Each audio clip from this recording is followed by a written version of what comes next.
By the way, do you go by Constanza or Eliana? Both. Okay. Do Like not want to say Mary Constanza. Jane. Okay, Yeah. Constanza Eliana. Yes.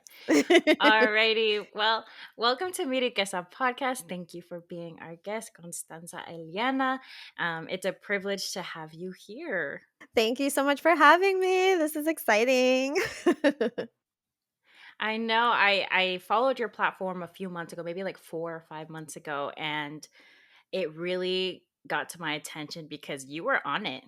You be saying things that really like to piss people off. Yes, I like to trigger people for sure. So I would love to know who you are, what you do, and really what got you here.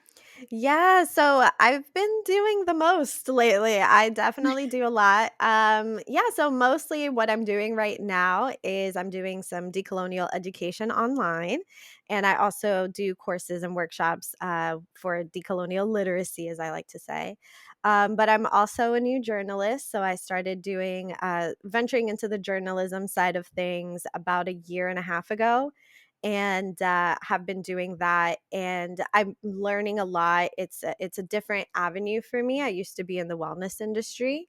This is actually like my third career move. I used to be a makeup artist, and then I switched into the wellness industry, and now I'm doing journalism. So, it's definitely been a journey. I feel like most millennials are late bloomers because we went through so much. We've gone through several recessions now. Like, college was a scam. And so many of us, just it's taken us a little bit longer to like really find our calling.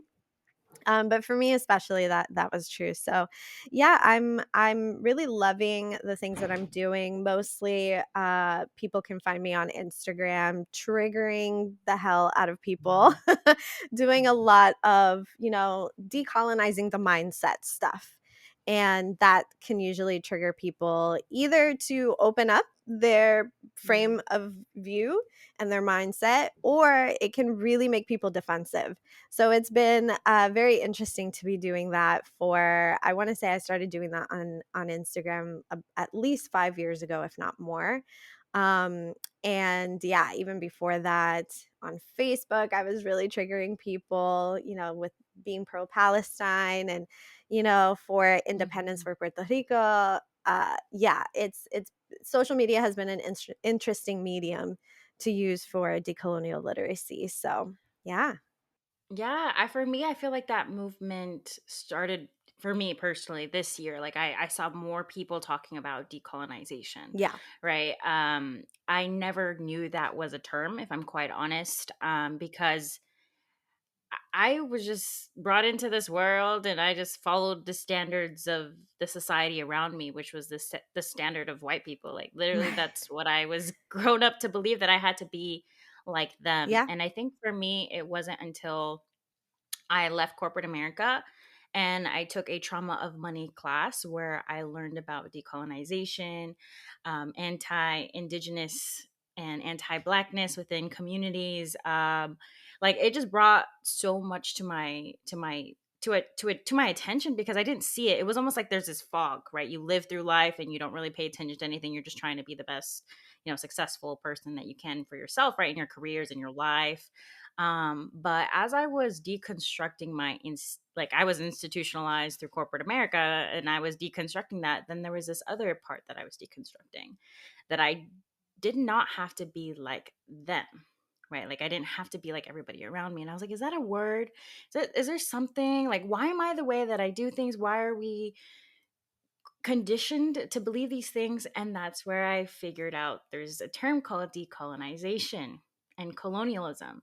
So I know that's really all your platform talks about through many aspects, not just through even, society, through money, through politics, everything, like even calling out our own culture, the Latinx culture. So I would love to can you break down what colonialism is and decolonization? Yeah, I think, yeah, that's the best place to start, is to understand what colonialism is so that you can start to break down what decolonizing means.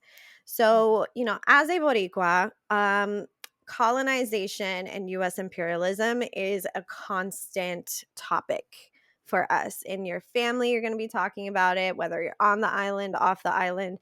So I already had like a beginning point of reference for what that looked like on a systemic and government level. But like you said, I had to kind of learn in my adult years how that actually becomes a mindset or is a mindset. Right. Hold on. The dog is growling. Shh. No, ma'am. Thank you. um Yeah, so I had to really learn how it's actually a mindset as well. And so the thing to know about, colonial mindset, which actually is its own term, um, is that it is an internalized view by people of color, by marginalized people and colonized and oppressed people that we take on. And it shows up as assimilation. It shows up as proximity to whiteness. It shows up as the model minority myth. It shows up in a multitude of different ways. And so mindset actually turns into actions if you're not actively looking at the ways in which white supremacist culture, imperialist culture, colonial culture permeates through everything that we do. And it's in every Right. industry.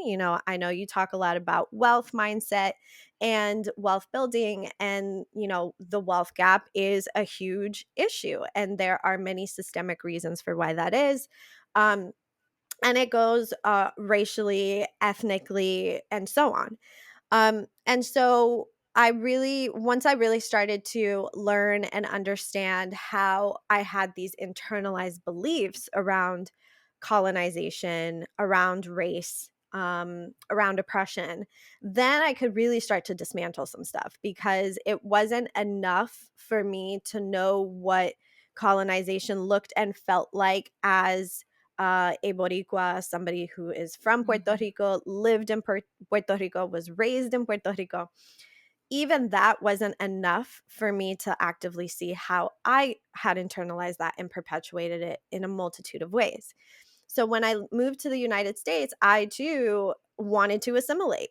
The best Right. way that my little, 8-year-old brain could interpret the bullying, the prejudice, the racism, and the sexism was to try to be as much like the oppressor as possible. Because then maybe I won't get bullied. Maybe I won't experience prejudice. Maybe if I straighten my hair, people won't make fun of it. People won't constantly touch it and, pretend like their fingers are getting stuck in it. Maybe my life would look different if I just attempted to be as much like them as possible. And you mentioned that is a part of your story too. Mhm. And that's a part of most people's stories who are visibly melanated, who don't have Eurocentric features, who don't have, this very visible white supremacist look and Eurocentric look. And so we have to find ways to survive in this world and in this culture. And for some of us, that's to rebel. And for some of us, that's to have even more proximity to it, hoping that things will get better. Right. I think a lot of people go for the hope it gets better route because they don't have the energy to fight, because there's so many systemic issues within their environment that they're like, I don't even have time to even think about how do I fight this problem, right? Which through fighting the problem, that takes us to decolonization. So, what is decolonization, and does that really help fight the problem? Yeah, I think it depends. So, decolonization is basically wanting the antithesis of colonial mindset and mentality. So, if you think about the many different forms of colonization, it obviously started in a very physical and violent manner by way of Right. European supremacy. So, Europe, many countries in Europe decided to go on conquests across the world.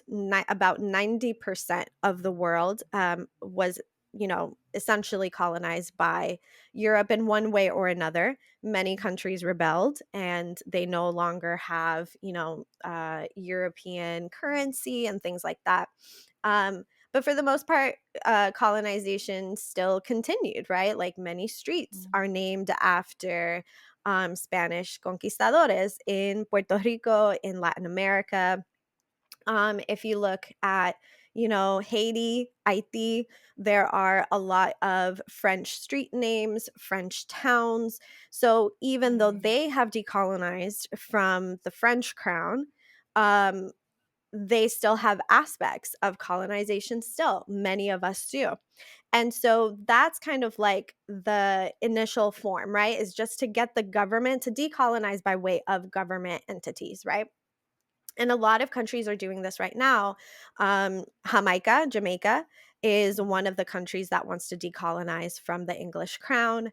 Barbados is currently actively decolonizing. They have already taken, or they took the Queen out as their main, like, entity form that was, Wow, that's so a big. part, yeah, a part of their government. And that's like semi decolonization. It's a step in the right Right. direction. Yeah, but they're still kind of entrenched in that Eurocentric currency and things like that, and so they still have a long road to go. But that's kind of how we see colonization actively affecting communities, and so decolonization then can't just be the government, like replacing the government with an independent and sovereign nation. It also then has to be by mindset. And I think therapists know this really well because they understand how trauma works. That Right. just because a violent action or a violent event is now over doesn't mean that you're not still going to be affected by that event. It could have happened 5 minutes ago. It could have happened 5 years ago. It could have happened 500 years ago. You're still going to be affected by that mentally unless you start to actively look into the ways in which, how does this affect me? How do I perpetuate it? How do I react? And all of those things. And so that's kind of what oppressed and colonized people also have to do. We have to actively look at all of those ugly parts that have affected us in order for us to then start decolonizing the ways in which we act, we relate to each other, the ways in which we go about our careers, the ways in which we even want to be affirmed by people, and Right. the places in which we decide to move in. We have to learn a new way of being and thinking so that we don't continue perpetuating that same colonial behavior that was enacted against us to other people or even to our own communities. And one of the biggest examples that I usually give is around colorism and the industry, the billion-dollar industry that continues to this day, that is owned by European companies, which is bleaching creams, lotions, even medical procedures that are attempting to whiten melanated skin. That is a billion, if not heading into $1 trillion industry. And it's not Europeans who are using bleaching creams. It is people of color. It is melanated Right. people of color who are using bleaching creams and lotions and brightening serums and all of that stuff. And that is a form of how colonial mentality continues to be perpetuated, even if you don't have a European government, even if you are a sovereign nation. A lot of Asian communities no longer have European governments kind of dictating how they move in their countries, but they have a huge vested interest in bleaching creams because of colorism and the caste system, and how we have internalized all of these different ways of wanting proximity to whiteness. And that really hurts the way that we relate to each other. It hurts the way that melanated people move in their careers, because the darker skin you have, the less opportunities you're going to get, the more discrimination you're going to have. Even if the entire workplace is people of color, there's still that hierarchy of Right. who has the lightest skin tone versus who has the darkest skin tone. You don't need white people to have white supremacy. And so that's like the biggest example that I like to give, that's very tangible, that we know deeply in our communities. In Latino culture, we know what colorism looks and feels like, right? Right. I have lighter skin, therefore I'm going to be treated better than somebody who has darker skin. And that is a privilege I don't like to call it a privilege, but other people see it as a privilege, so I accept that. I don't see the positiveness in that anymore. But what I can do is I can start to see, okay, since I know that this is a thing that can happen in the spaces in which I occupy, now I have to be much more cognizant of how I treat darker skinned people, that I make sure I'm not perpetuating colorism. So if an opportunity is gifted to me, I make sure that there are other dark skinned people who also have the opportunity, or I step to the side to make sure that that spot is taken by somebody who has darker skin. And so these are the many different ways in which we can decolonize. It's not enough to just know that these things exist. You also have Mhm. to go a step further and change the ways in which you act, you speak, and the things that you believe, so that it's no longer a perpetuation. Wow. Lots of information about decolonizing. No, for real, it for me this is something that I've been practicing this year more and more as I learn, because growing up, all I knew is that I was La India. They call me La India Maria. I do have some indigenous features, Yeah. and for me, it was just normal that these stigmas, these conversations, these racism and within our own culture was normal, right? It's just what we are. It's how we are, right? I did a DNA test like 3 years ago, and I found out that I'm 10%, have descent from Africa.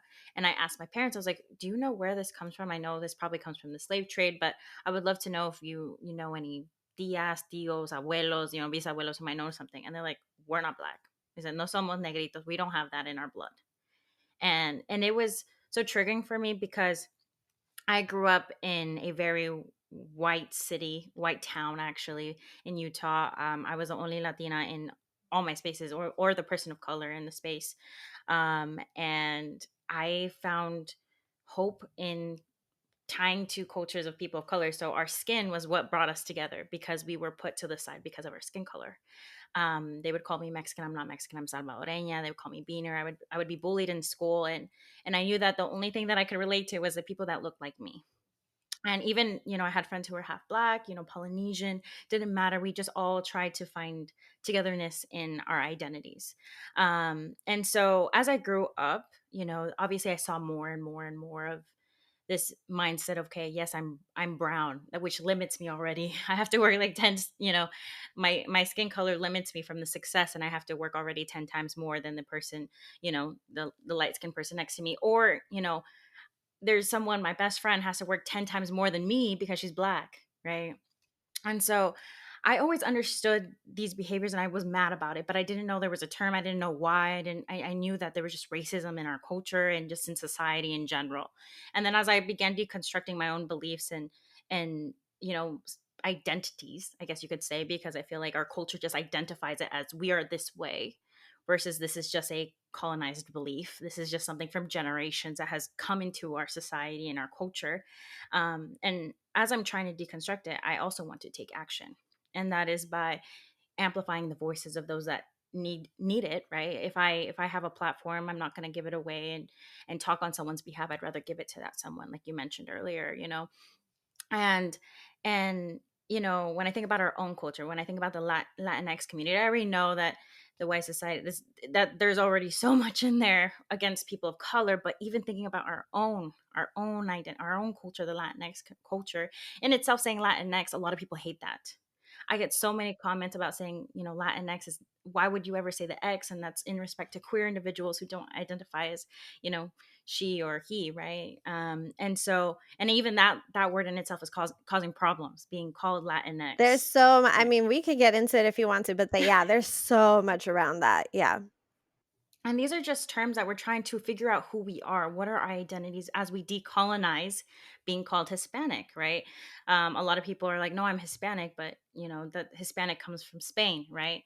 Or I'm Latino or I'm Latina, whatever they want to call themselves because they're based from, Latin America. So there's all these terms that are coming out in our own culture, and we're fighting against the change. And so this is where I started noticing how anti-indigenous and how anti-black we are within the Latinx community. And I saw that through colorism within my own family, because I'm the only family in my mom's side that has darker brown skin. Most of my mom's side is very Spanish looking, and so I faced it myself. I went to El Salvador and I went to my grandma's side of the family, and they were like, they would ask my grandma in front of me, "Who is that girl? She doesn't look like you guys." And she was like, "Oh, that's my daughter's daughter. It's my granddaughter." And they would say, "Pues se mira como una India," like in front of me, And they're like, "Well, her dad is like darker skin, more indigenous looking." We'd have to explain this whole thing, like if they didn't know, right? Like if they don't see it in their own communities. But even we want to marry white, or we want to lighten our skin, right? Or we don't want to be in the sun. These are all these things that we just naturally believe, right? And so as I'm opening my eyes, as I'm learning from you as well, right, and other creators who are talking about decolonization and what's wrong in our society and our culture, because our culture is beautiful, but I think it's also very ugly, There are right? There's ugly so much. parts to it, Yeah, yeah, 100%. yeah, yeah. And it's something that I don't even know how to break down as a culture, right? Because there's so much trauma and pain and the reasons why we do these things. So, how does decolonization and colonialism, actually, how does colonialism tie to the anti-indigenous and anti-blackness within the Latinx community? Yeah, I mean, it definitely goes back to Spain, and France and Portugal. So depending on which Latin American country you're from, and I just have to state this because we're talking a little bit about Latinx and the Mm-hmm. the argument around that. Latin America is a construction of whiteness. It is ascribed to Central America, South America, and the Caribbean because of colonization. And so they named it Latin America because apparently European languages are Latin, with the exception of English somehow. Um, and so that is a very white supremacist, Eurocentric term. It's not a label that we ascribe to ourselves. And so that in itself is a form of colonization that is continued to be perpetuated. Now, with that said, there's also this evolution by people of color, by oppressed people, of wanting to take aspects of colonization and twist it so that it now becomes almost like a rebellious nature to it, right? And I think when we call ourselves Latinos now, where it's not necessarily ascribing to white supremacist culture, although some people may view it that way still, it's more so of I'm rebelling against white supremacy by not calling myself American, even if I was born here, but calling myself Latino because I want to still keep that aspect of my identity intact. And so that is not necessarily a form of decolonization, but it's a form of rebelling against white supremacy in itself. And so that can be a move towards decolonization if you take it even further than that, right? Um, Mm-hmm. but I think, definitely taking a look at the ways in which we continue to embrace at times anti Blackness and anti Indigenous sentiment in our communities, um, and really facing them head on. And I think, recently the most blatant form of that was the LA City Council controversy. I covered that because I live here and I have friends who are, in government here. And we talked about it. We just talked about the ugliness of it and how it's perpetuated, how we grew up with that same mentality at times. And how different Latin communities actually deal with it, because like you said, you don't necessarily have the typical Eurocentric features, and so you automatically are assigned and prescribed to be indigenous, right? Mm-hmm. And for a lot of people that's the case, and then for others, I would say myself, I have a very, very thin nose. A lot of people ascribe that to be as part of my Spanish ancestry, which is very likely true.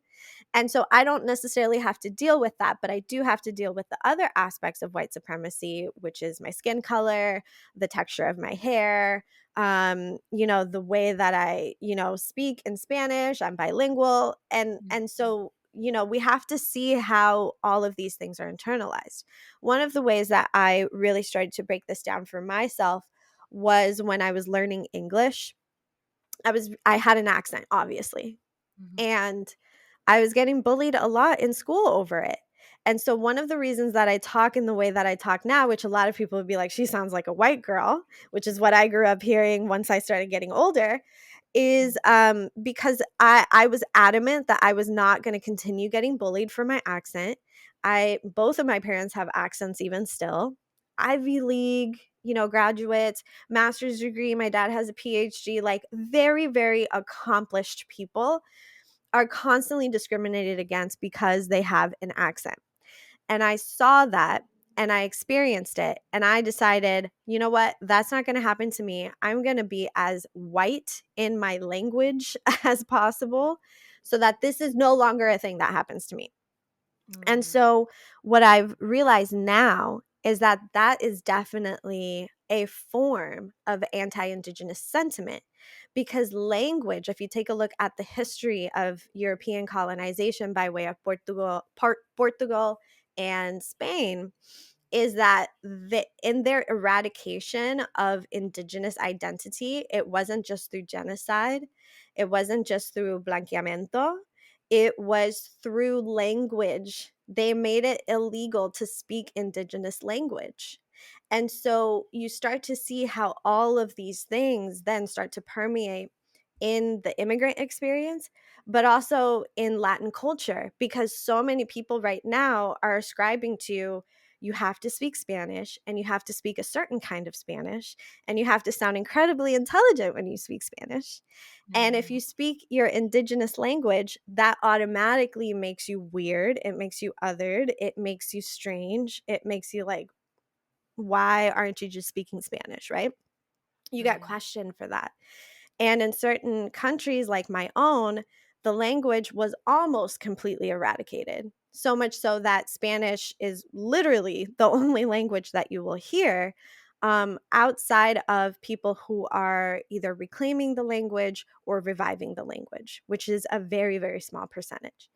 And so you start to see how, even through the immigrant experience, internalizing, speaking a non-dominant language, Eurocentric language in the United States in particular, you start to see how even that is anti-Indigenous sentiment. And so to go kind of go back, take it back to, what I think her name was Nuri Martinez. I think that was her name. Um, from the LA City Council, she made fun of people who had indigenous features in LA. Mm. She made fun of people who were Black. And at the same time, in the same conversation, she was claiming that it was the white people who were holding Latinos back in the same conversation. So you can see Mhm. how twisted the mentality then becomes. Not only are you making it 100 times harder for Black LA people and for Indigenous Latin people to get ahead in your own city, you're claiming that it's the white folks who are the problem. And so it's a very twisted way of being. A lot of the actions that the LA City Council took um, definitely increased policing in a lot of Black and brown neighborhoods. It increased the prejudice that Black and brown people have to face. In LA, there's a big street food culture. The LA City Mhm. Council is one of the people responsible for ensuring that laws are put into place against street food vendors who are predominantly from Latin America so that they can no longer have their own businesses and make their own money. And that is a detriment to the Latino community. And so, all of these things that when we break them down to their parts, we start to see, oh, that actually started with European colonization. And even all of these years later, we are still perpetuating it in a multitude of ways. So, it's really insidious. And that makes it hard. It makes it hard to dismantle, and it creates this culture of, well, don't say anything because we just have to continue being successful and continue striving for wealth, and we have to continue striving for careers in white dominant spaces Mhm. so that we can get ahead, so that we no longer have to face a lot of these issues. And yet, the flip side of that, just like Nuri Martinez, is that it is not the white people who are the problem anymore, because you don't need white people to continue to perpetuate white supremacy. Now you are also the one perpetuating white supremacy against your own people, and sometimes even against your own family members, Yeah. right? So it's wild. It's wild once you start to break it down. It really is. It just brings to light how much work we have to deconstruct. How much, and it might not be this generation, it might not be the next, but it's something that we have to work towards because I don't know, through my own discrimination in my own life and through my career path and what I've been in, I've been in white culture, and I've been in spaces where I just didn't understand why we did the things that we did, you know? And I, like I said, this is the year that I've been really trying to understand what colonialism is and how that impacts, you know, wealth as well. And so, you know, my question to you, as you know, you're the expert in this, and you know, I'm learning by talking to you so much, and this is really exciting because if I can be the change within my own family, my own, you know, circle of network, my own community, you know, I feel like I can make a difference. And I think that's something that, you know, I know this might feel like a lot of pressure for listeners. You know, there's so much going on within our own communities that we're like, Yeah. it Here's causes a another lot of thing to stress. deal with. Yeah. Yeah, I get Yeah. it. I get it. Yeah, but I think it's also let that be the power to drive change. And it's not saying, I'm not saying go fight the city. I'm not saying, you know, make constant tweets about it. No, it's more about how can you take that action into your life, right? And so in my life, I like to call myself the Latina wealth activist because I like to talk about how we can build wealth in our own communities that doesn't look like the typical scenario of our common friends here. And because of colonization, there is a wealth gap, right?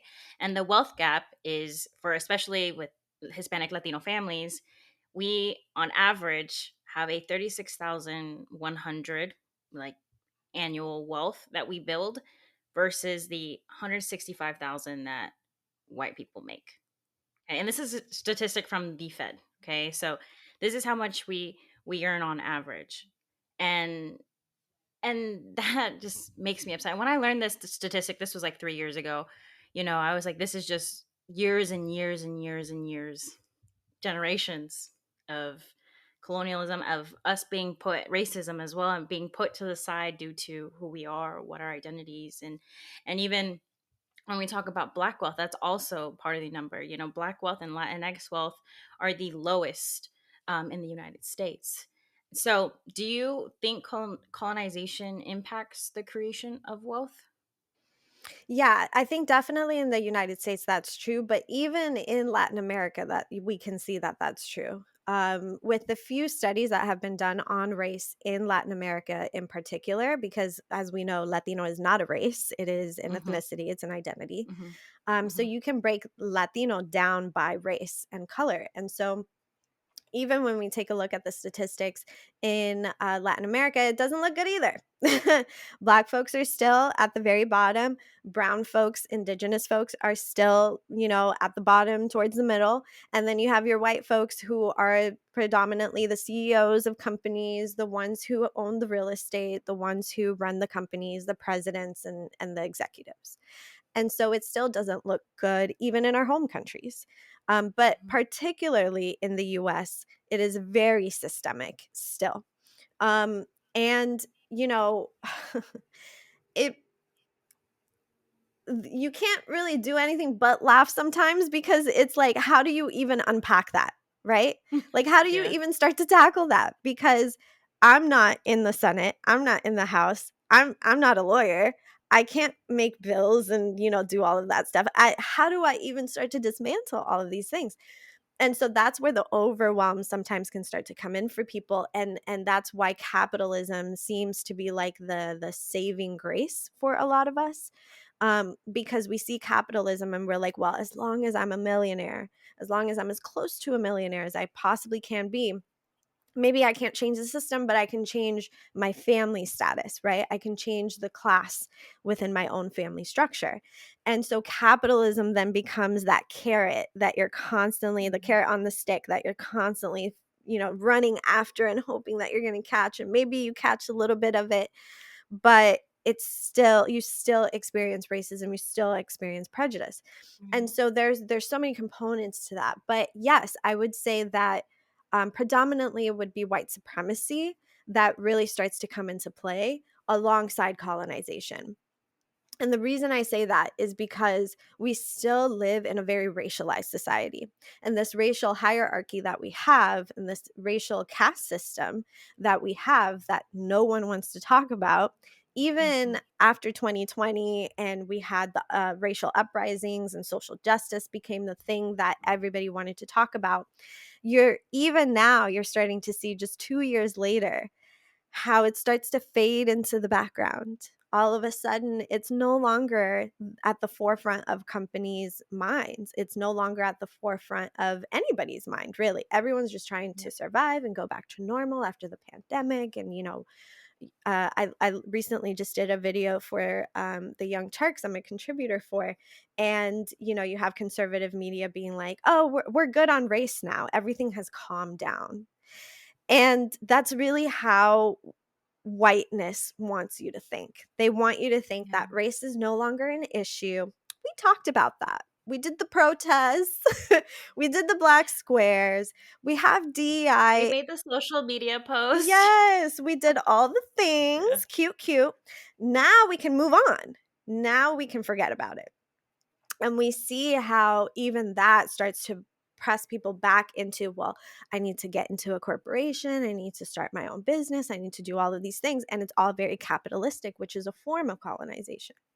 Mhm. And the biggest Western imperialist thing that most people of color have internalized is this idea of individualism.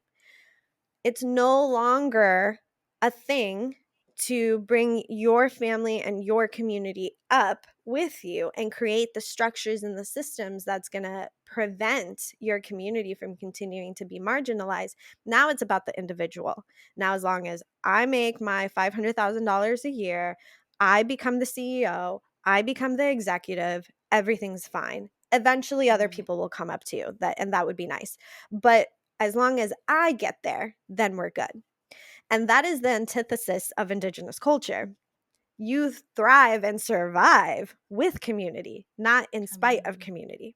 community. And so Yes. that is another form of how colonization really starts to permeate through everything that we do. And you know what's really funny? And this is another triggering thing that I like to do for Latinos, and in particular Boricuas, is Bad Bunny culture. I recently Mhm. saw a video, you may have seen it too, where this woman is breaking down how much Bad Bunny earns and how he's Yes. so different from other musicians and other artists, in particular American artists, who only get 10% of their earnings and profits from their deals, but Bad Bunny somehow was able to take home 90% of his deals, and the company that Yes. he signed to only takes 10%, right? And they were praising him and they were like, yes, yes, yes, yes, yes, yes, yes, yes, yes. And I'm over here like, what are y'all doing? Yes. Because listen, as much as I love Boricua culture, the Caribbean is very, very unique in the way that we, do music, that the way in which our relations are. Like we're different. All right, even the way we speak Spanish is different. The way we cook our food is different, right? We're very Caribbean culture is very unique in itself, and Yep. Boricua culture is very unique in itself too. And so, as much as I love to see Puerto Ricans in general be the topic of conversation because we are still a colony of the United States, so it is really important that we continue to be at the forefront of conversations around US imperialism and colonization in particular. However, Bad Bunny is still a white Boricua, meaning that he gets all of the benefits of his skin tone in the music industry. He's also somebody that heavily appropriates Black culture.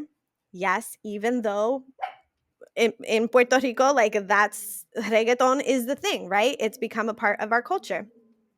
One sec. Shh. No barking. All I have to do is look at her and she's like, all right. Shh. No barking. Her too.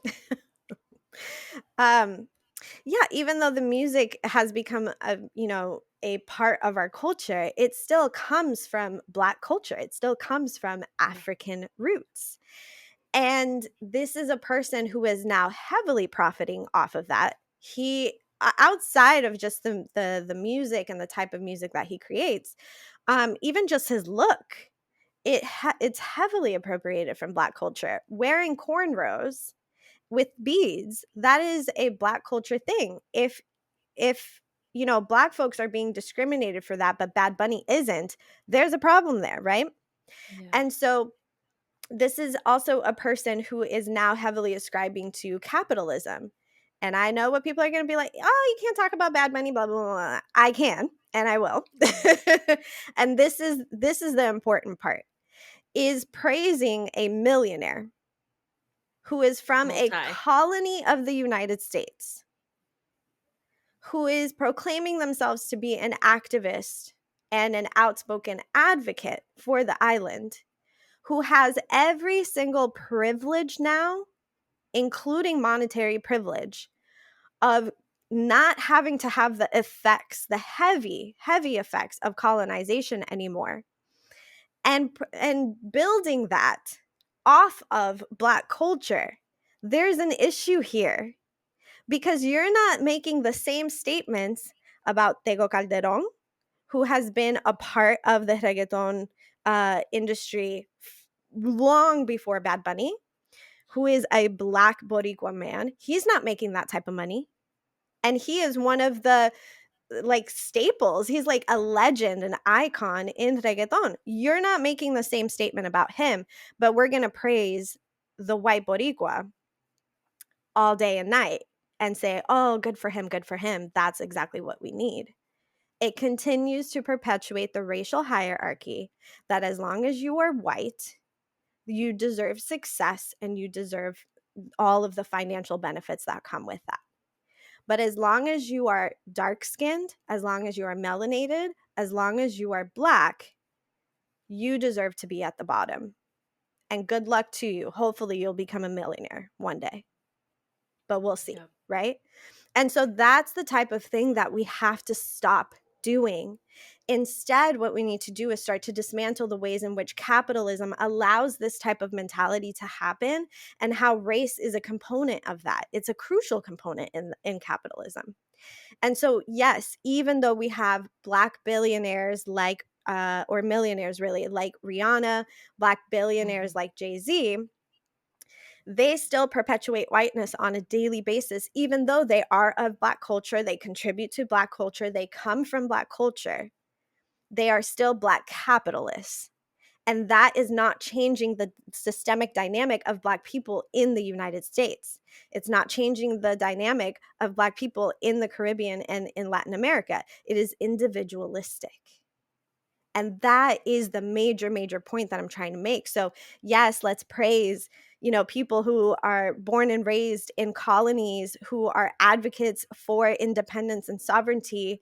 Let's praise them in that sense, but let's not pretend like they don't also perpetuate whiteness in the other sense. Like they don't also perpetuate white supremacy and imperialist culture in other ways. We can't have both. It's one or the other. When you mentioned this, it took me back to a conversation that I had with my suegro. He is Boricua, and we were talking about Bad Bunny and how he was crying at his Vegas concert because of the whole hurricane, right? And so he was like, why is he crying? He makes multi-million dollars off one concert. He could fund the whole entire island and give them electricity. Que no me hable. To me, he can cry all he wants. It doesn't matter to me. And that's what he told me. And we have these conversations with him and their family, and it's something that I'm a big Bad Bunny fan, just like the next person, but I also see the that, that the difference. I see the bullshit, I guess you could say, because when I saw that video about his salary, I was like, he has all financial means to give back to the isla, to fund, help, support, be there, be present with his own community, right? Because I have studied the decolonization of wealth through Edgar Villanueva, which he takes indigenous beliefs and applies that to the way we apply our wealth and build wealth.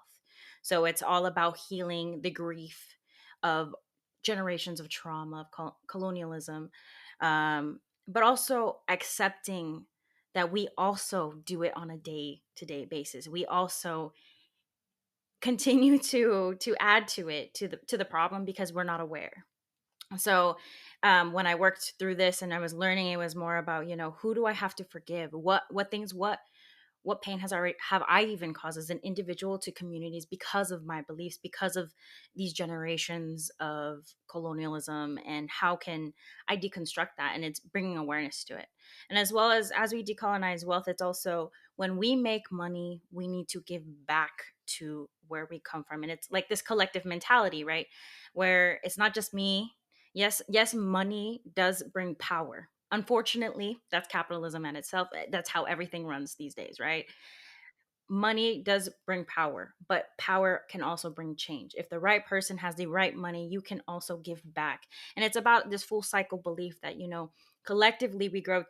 If, for example, me, I can make all the money in the world. And if I kept it for myself, there we go. Individualism is right there. That's, I only care for myself.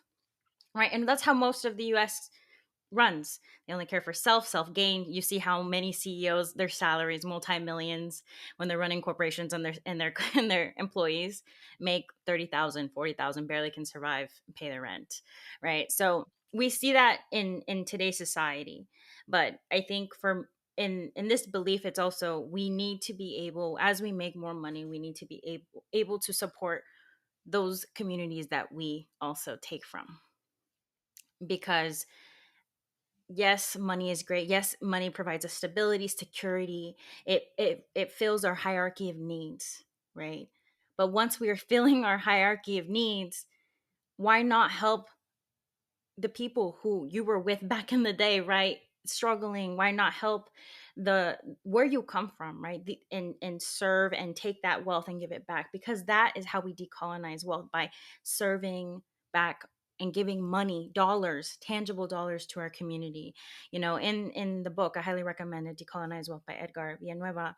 He talks about how much money he's taken by all these philanthropists, all these individuals who want to save the world, and how toxic the culture is. And he's like, I've taken that money and I've given it back to indigenous communities, Black communities, Latin communities, because I don't need it. They don't need it, clearly.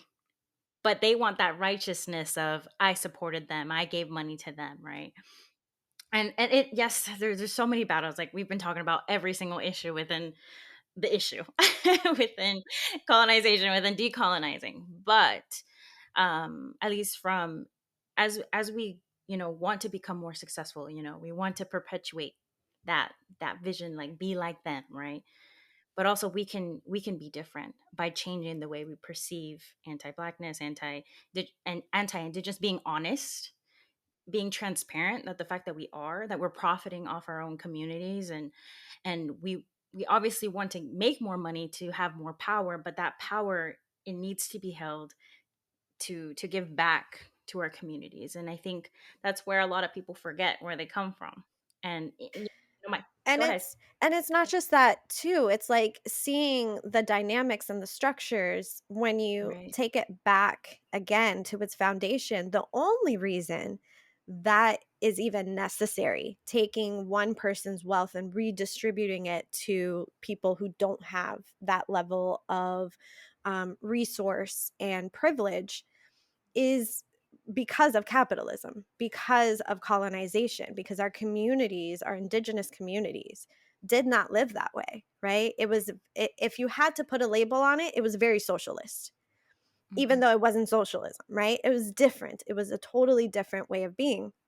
And yes, we can make the argument that even tribal nations had different like problematic and or not colonial, but Like hierarchy yeah, they had within the, yeah. hierarchies and castes and things like that. Yes, some did. Absolutely. Mayans, Aztecs, they had different Mhm. versions and different forms of incredibly oppressive systems against their own people, right?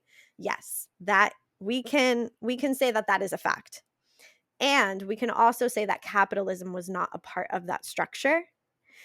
And capitalism is a part of Eurocentric structures, which creates this current lived experience of some people make a lot of money and most people make very little money. And so Mhm. then you have this idea of, oh, well, now I need to be a philanthropist and redistribute a portion of my wealth to then hopefully appear to be altruistic Mhm. and help all of these different organizations, and then I still look good at the end of the day, and I get a tax break benefit off of that anyway, Right. so I'm still making more money than I'm actually giving away at the end of the day. Mhm. So again, you have to take a look at how these structures are built upon all of this.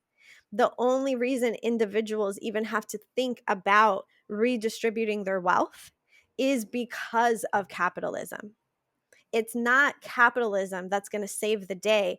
It's deconstructing capitalism and creating something new and almost going back to indigenous roots so that we no longer have to be individuals who redistribute wealth. It's everybody comes up automatically. Mhm. The whole Yep. community comes up. It's not just one person.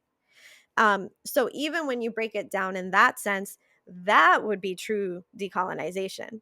So I think we also have to investigate the ways in which people use decolonization as like a theory that they, ascribe to deconstructing a lot of things, because decolonization is no joke.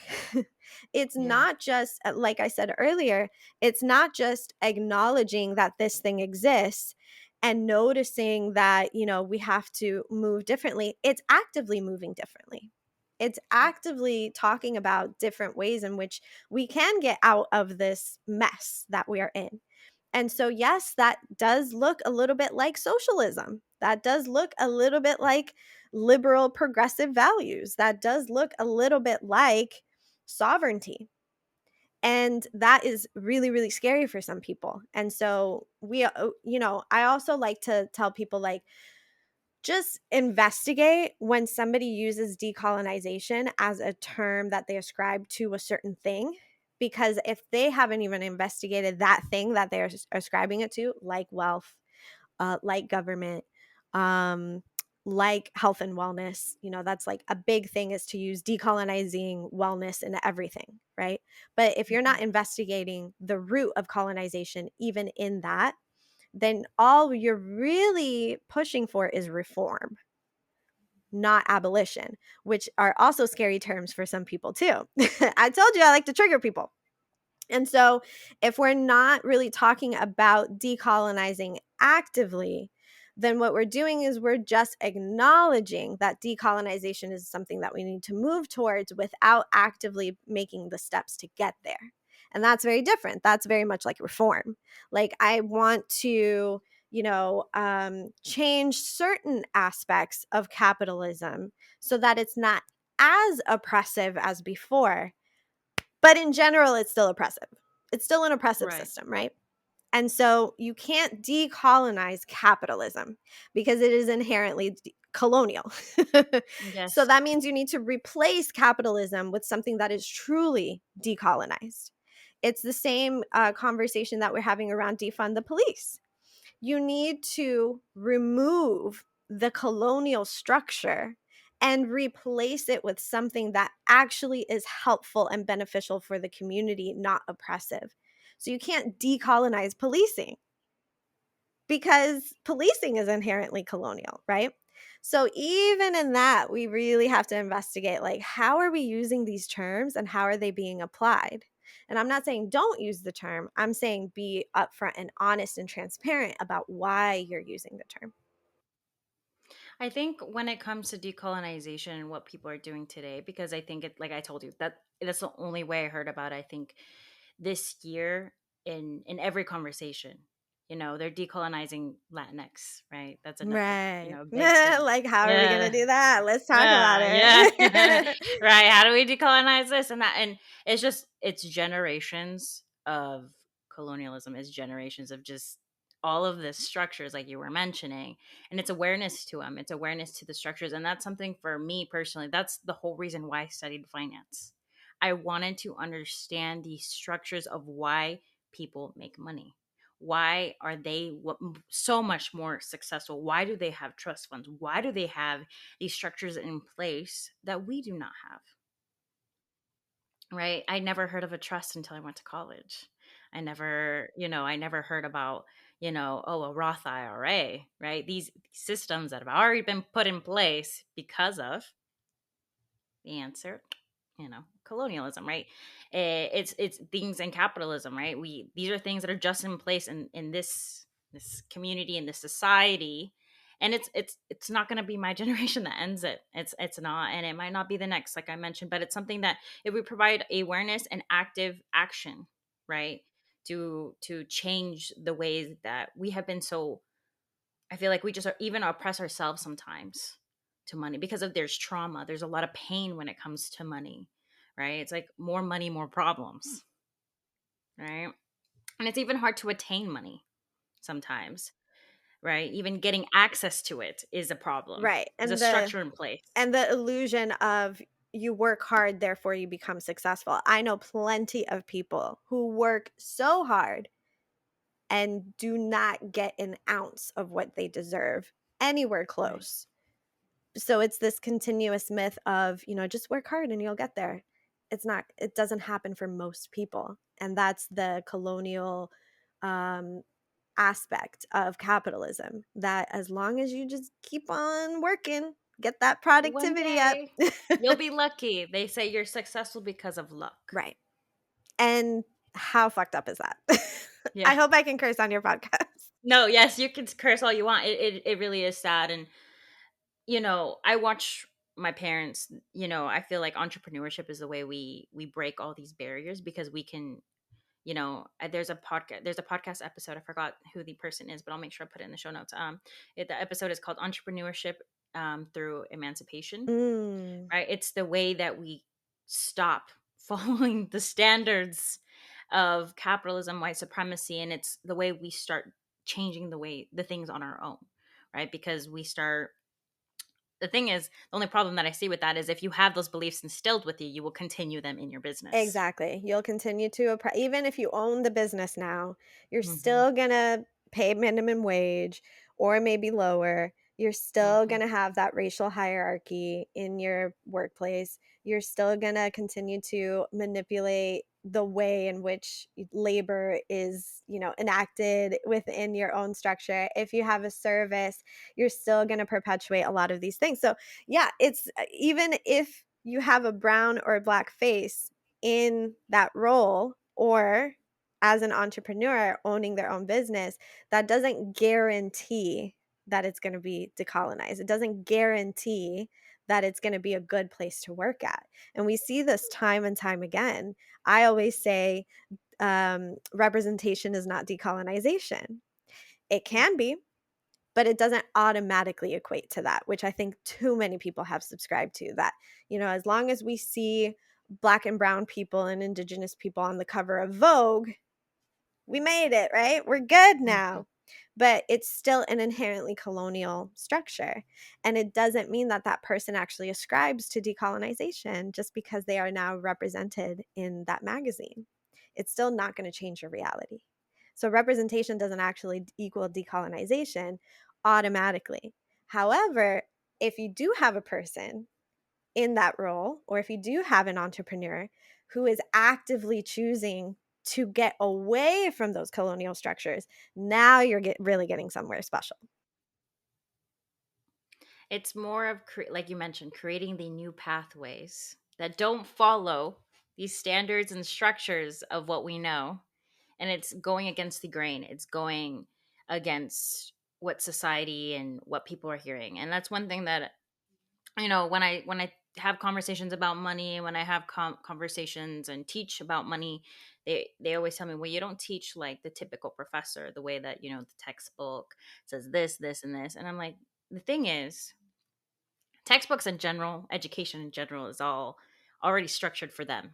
It's already structured for educated individuals, and it's a privilege to have education, right? Right. And I'm like, I'm not 100%. going to teach you the textbook, because at the end of the day, at the end of the day, this is life. This is the way the societies and structures are in place, and this is how we fight against them through whatever career path you choose, right? Because at the end of the day, we people will be make their own choices in life, but I at least want them to have awareness in the way that they can change the system, change the way that they take action, change the way they view money, versus, money as greed. Money, I want all the houses, I want all the cars, I want all these things, Right. right? Because that's what money is in this country. Yep.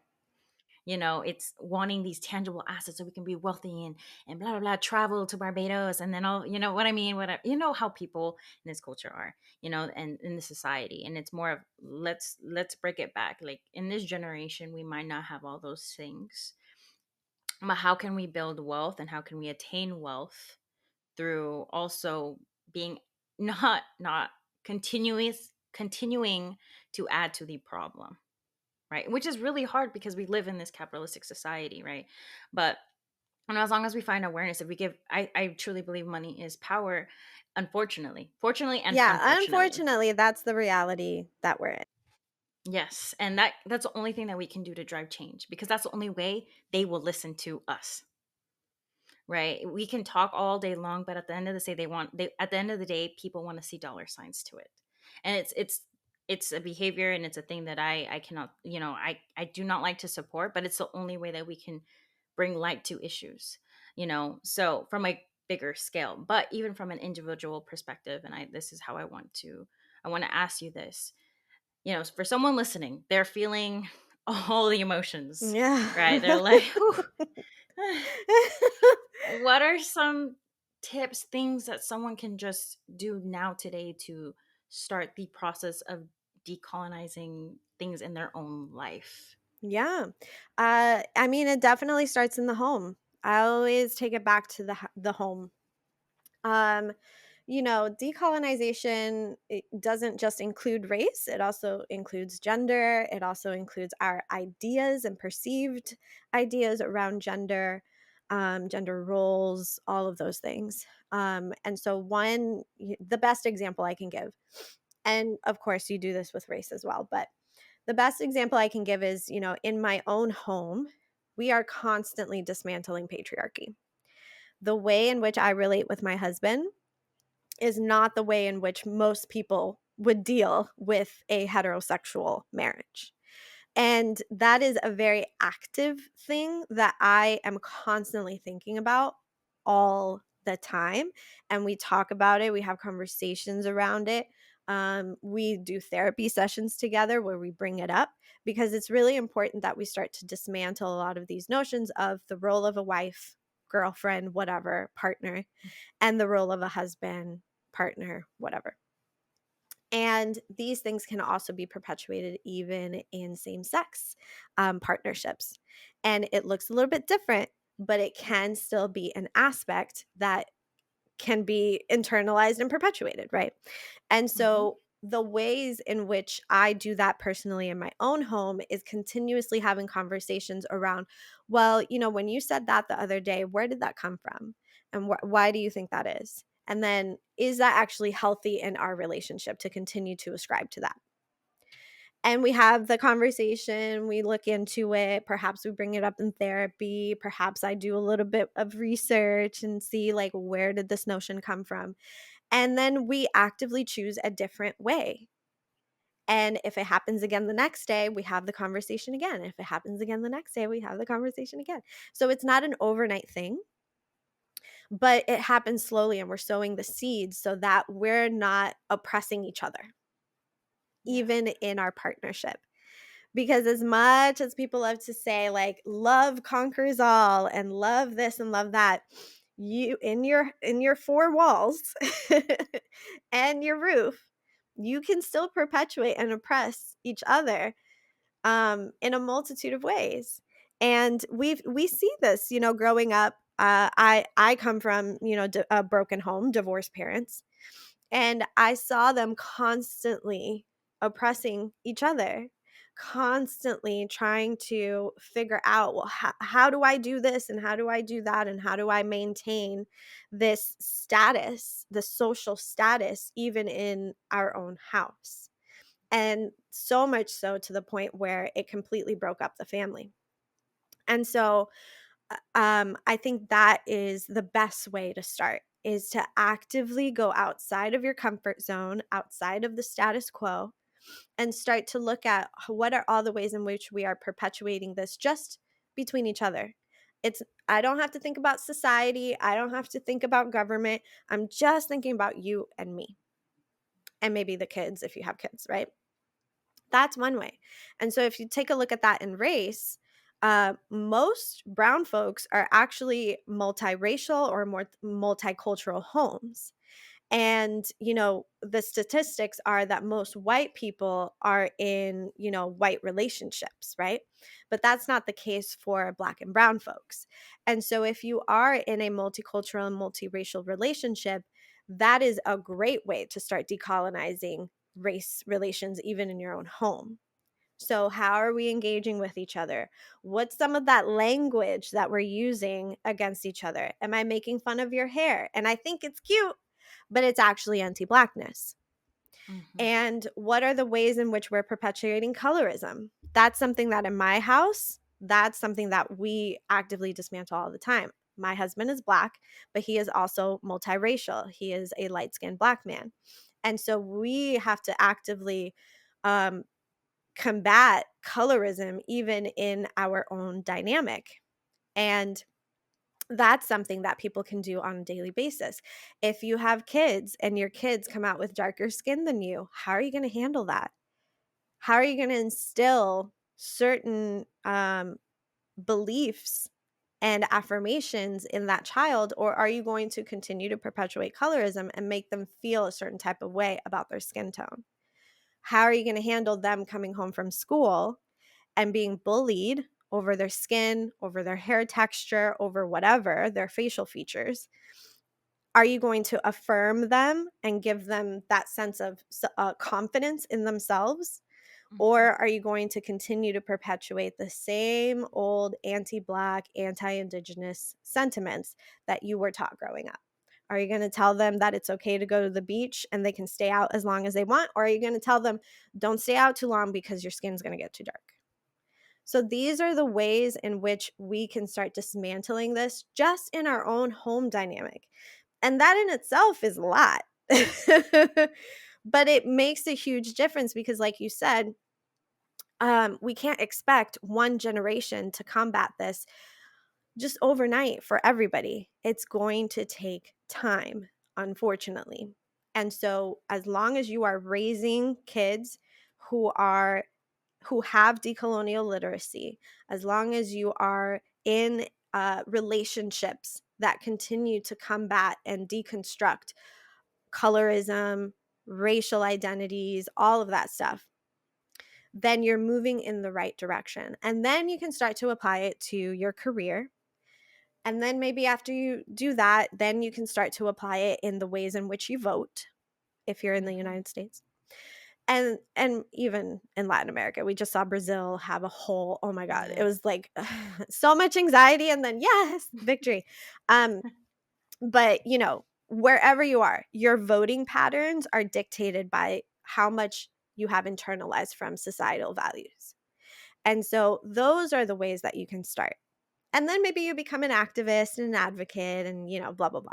But start in your home. Start with yourself, even if you don't have a partner, you can just start to deconstruct these things by yourself. The way the it seems insignificant, but one of the biggest ways that I did this just on my own was to stop straightening my hair.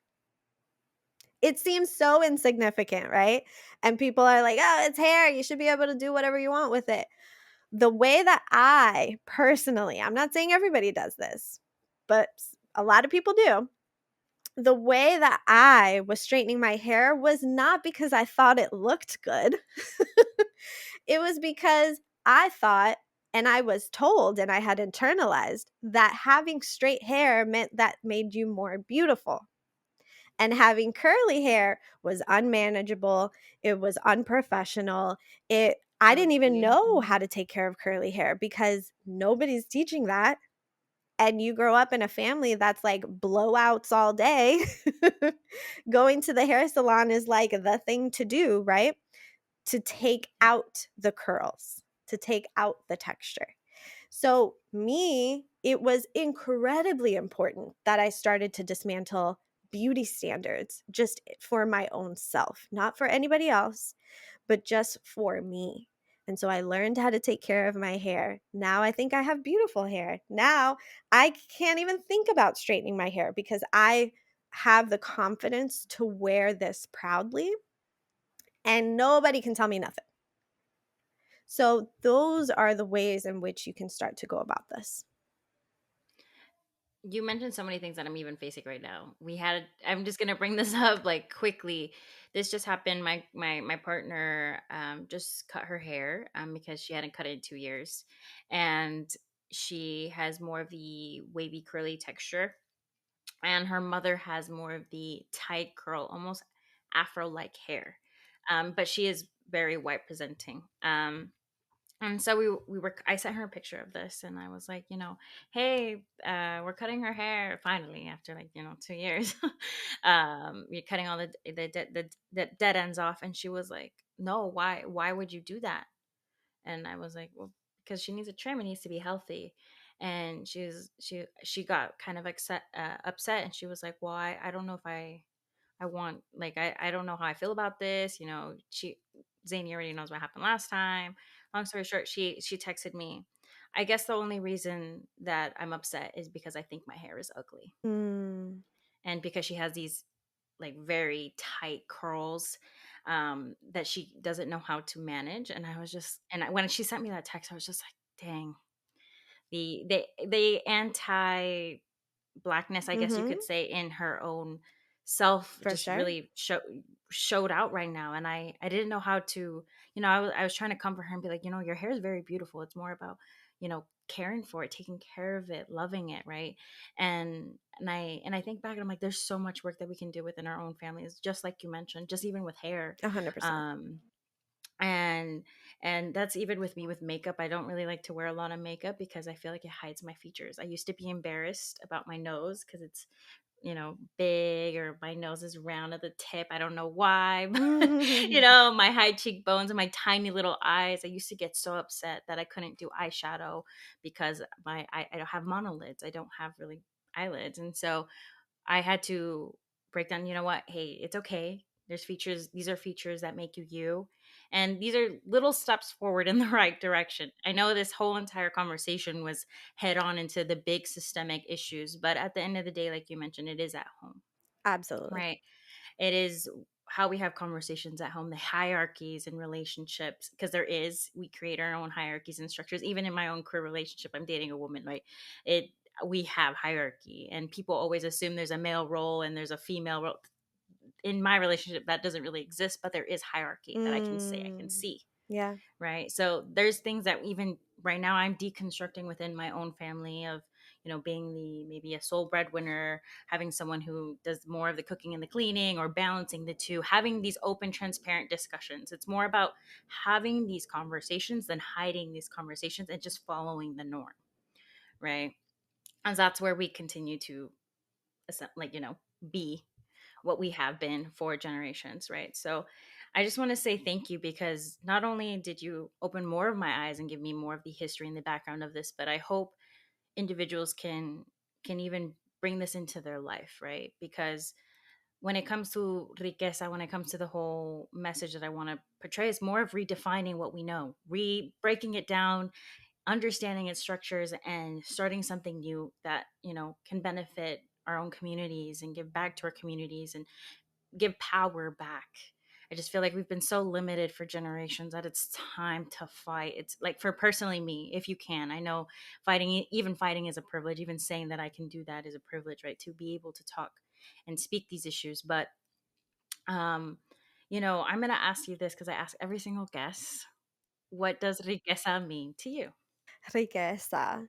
Yeah, it does not look financial to me. That can be an aspect of it. Obviously, I have bills to pay, I have a partner, I have pets. I don't have kids, but I have pets, and, their food is expensive. So that I feel like that's like 1% of it. But Yep. riqueza for me now looks very much like, how healthy are my relationships? How how how much resource do I have to self-confidence? How much resource and how, spiritually connected am I to my culture and the spirituality there? Um, I feel, it's taken a long time to get here, but I'm, no longer in the health and wellness industry in the way that I used to be, which looked very much like appropriating, another person's culture by way of like yoga. I was a yoga teacher, and I felt very much like I was appropriating that culture, but I was trying to fill a hole. And that hole really started when I moved to the United States and I was removed from my culture. And so now I feel, it took a lot of work, but I'm reclaiming my Taino roots. I'm reclaiming a lot of the spiritual aspects of my Boricua culture. Um, and that feels like riqueza to me. That feels really fulfilling. It feels like riqueza for me is more of a feeling. It's like I feel fulfilled. I don't feel empty. I feel like my cup is getting, constantly filled.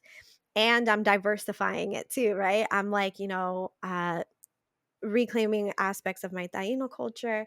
And I'm also like dismantling and deconstructing my ideas around beauty and how I feel about myself and how I present myself to other people. My partnership with my husband feels really fulfilling. Like we're really dismantling some stuff and we're really breaking through barriers together. My relationships with other people, my friendships look radically different than they used to. I'm not as competitive. I don't want to say I'm not fully not competitive because that's a part of my trauma, right? As a person of Yeah. color moving to the United States, I felt like I had to be very competitive with other people, even if they looked like me.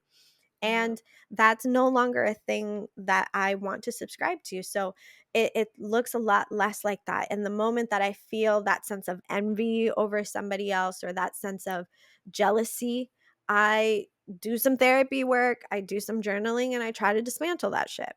And that feels like riqueza. That gives me that feeling of, you know what, you really did something today. And it had nothing to do with career, it had nothing to do with finances, it has nothing to do with how much money is in my bank account. It has everything to do with how fulfilled am I and how much more am I working towards having a healthy relationship with myself, my community, my people, and in turn with society, because it this work can also turn you into an anarchist in a lot of ways, right? It can make you feel really angry and really Yeah. resentful. um in a lot of ways, we live in an environment that is constantly unfair, and that can make you turn into somebody who is just constantly enraged. And so I also have to battle that. And I can feel the feelings of rage and I can feel the feelings of anger. And I also have to learn what to do with that energy and how to move that energy into places that are actually going to better society rather than contribute to more No chaos. problem. Yep. So that feels like riqueza for me. That's so beautiful. I love asking this question because every answer is different. But thank you, Constanza Eliana. Your name is so beautiful. When Thank you told me you. it's like a duo, I was like, Mm, beautiful in itself. You never hear long together names like that. You know, my name is Lia Raquel. My middle name is Raquel, but you know, my family calls me Lia Raquel, so I just Love go that. by Lia because it's easier. Yes. But I love that you own that as well. But thank you for educating not only the community but myself and bringing light to these issues that we have faced, not just today, not just yesterday, but for generations, right? Thank you for all the work that you do. I just wanted to make sure, where can we find you? What are you doing? What are you up to? And yes, how can we support you? Thank you. Ha sido un placer. So thank you so much for having me. Yeah, I'm mostly on Instagram. So you can find me at eliana.chinea on Instagram. You can also catch me on the Young Turks Rebel HQ YouTube channel. I'm a contributor for them, so you can catch that. And I also have my own YouTube channel as well, Constanza Eliana. And on my website, you can go to embodyinclusivity.com and find a multitude of things that I am doing. I have a podcast called the Stranger Fruit Voices on Spotify, and you can find the link for that there as well. Oh, well, thank you. I'll make sure to put those in the show notes. But again, muchas gracias. Thank you for being here. Thank you for educating us, because really education is power. This is how we drive change. So, gracias, and see you next time. Thank you.